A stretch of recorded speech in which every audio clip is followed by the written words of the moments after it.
The New York Times today. The question comes from Evan in Brooklyn, New York. Let's watch.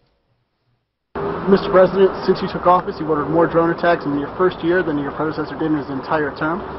These drone attacks caused a lot of civilian casualties. I'm curious to know how you feel they help the nation and whether you think they're worth it. Well, Steve, I can't hear you right now. Oh, I'm sorry. There you go.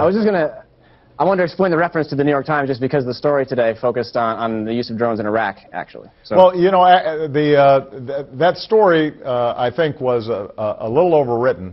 The truth of the matter is we're not engaging in a bunch of drone attacks inside of Iraq.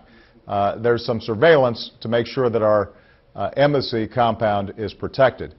As a general proposition, the question that was posed, I want to make sure that people understand actually drones have not caused a huge number of civilian casualties.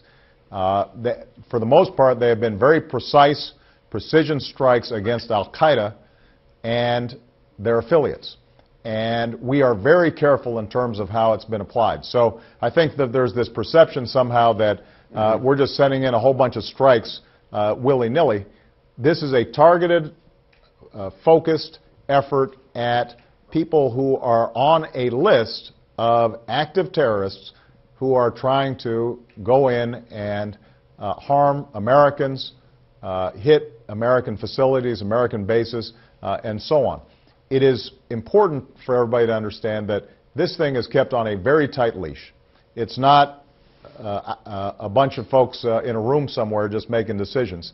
And it is also part and parcel of our overall authority when it comes to battling Al-Qaeda. It is not something that's being used beyond that. Got it.